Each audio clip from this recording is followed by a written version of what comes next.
Hello everyone, this is Hank. Today I'm back and I'm going to talk about the EOS RP, landscape mode in the special scene mode, the SCN landscape mode. Okay, so quickly for your info, what you're looking at is the screen of the LCD screen of my RP right now, and I'm pointing at the RP manual on a computer screen. And that's what you're looking at. And what is SCN mode anyway?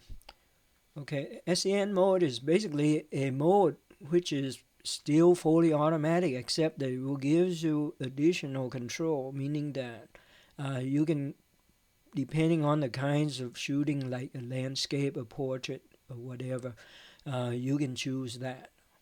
But everything else is still fully automatic, so you don't have to worry about setting, the three elements of the triangle, which is the shutter speed, the aperture, and the ISO. You don't need to worry about any of that. So to me, this is a bridge between the full automatic A plus mode and towards the creative modes like AVTV, FV, and modes that the more experienced user might want to use. Okay, so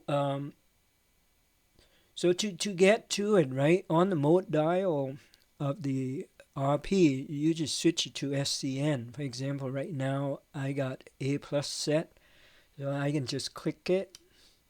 So it goes to SCN and it tells me to choose a scene. So I hit OK, and I move this thing up, and today we're going to talk about landscape. Okay, so you read the instruction and it'll say wide depth of field, foreground, background, in focus, and sharp images. So it will do two things for you. Right, so I choose that, and I'll show you basically the SCN modes consist of 12 sub-modes, okay? It is my intention to give you one video for each of the sub-modes here. Today we're going to talk about landscape. Okay, the instruction says that you use landscape mode for expansive scenery or to have everything in focus from near to far. So basically two things that it will do for you. So the first thing it does for you is the expansive scenery. And what does that really mean? What it means is like the camera is going to set the picture style, to increase the blue. So saturation on the blues and the greens, it will increase it so that for landscape, that will get your grass or your trees greener, more vivid. The blues, which is the sky, the water, to be more vivid, more saturated. So it'll look good for a typical landscape shot. Okay, and it also increased the clarity of the picture, the sharpness, the contrast of the picture, so that it'll give you the look of being very sharp and crisp. So it does two things for you automatically, and you don't have to worry about it. Okay? Now, reading between the lines, I intend to give you the thinking behind the mode. Okay, and hopefully that will help you a little bit more towards later making a decision yourself in manual mode, for example. So where you control everything. So basically, reading the instruction to tell you a little bit of what it is going to do. So it gives you a picture that will be in focus from near to far. Near to far meaning that from the foreground all the way to the background, which is the clouds here. Okay, so everything needs to be in focus. Okay, to control focus, there are three factors, and two factors are going to be in effect for this kind of a landscape.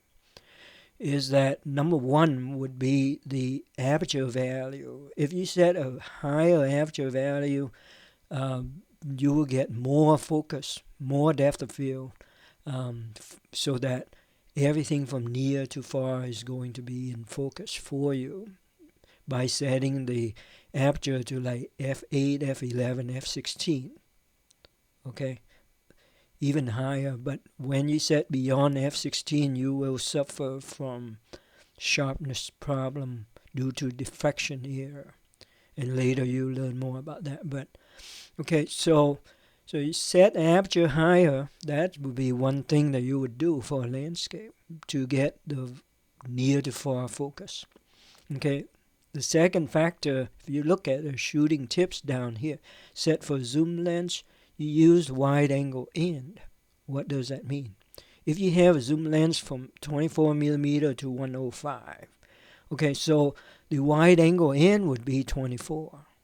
Okay, the telephoto end would be 105.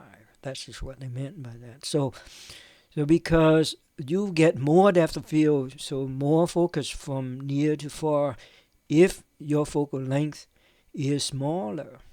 So if you set it to 24, everything else unchanged.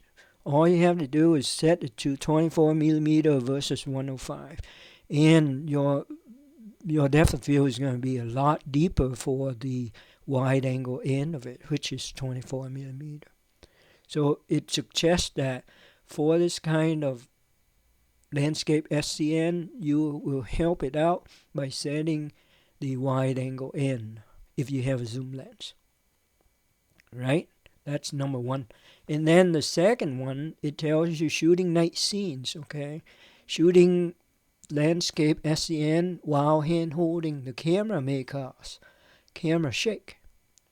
Using a tripod is recommended. Basically what it means is like in this mode, okay, it will set the shutter speed low enough that if you hand holding, it might blur on you. So if you don't have enough light, you shoot at night, you shoot at sunrise, sunset, which the light's low, then you should have a tripod. So it doesn't tell you that you have to, but it tells you should.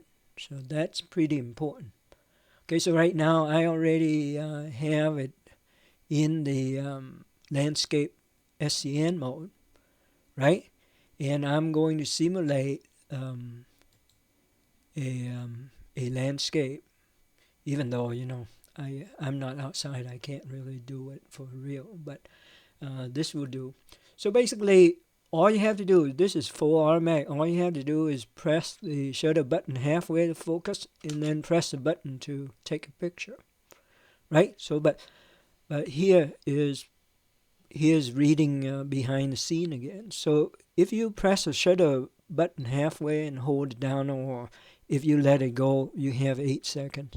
It will tell you what the shutter speed it sets, in this case 1/25 of a second. Aperture is f5.6 and ISO is 1600. Okay, as we discussed before, you want the aperture value to be as high as you can, up to f16. Now this thing is set to 5.6, which is not that good for a landscape picture. Okay, and the ISO is 1600, which is not good for a landscape picture either. Okay, assuming the reason, my guess would be, the reason the camera chooses this is because it is not sure whether or not you are hand holding or not. So it'll go to a lowest possible number that it thinks that your picture might not be blurred, which is 1/25. If you have a 24 millimeter wide angle end, and then 1/25 would be okay. Hand holding. That would be why you want to set it to 1/25. So I guess that is the thought process behind why it set it to 1/25 and not lower. Okay, because it doesn't know whether or not you have a tripod. It doesn't require you to have one.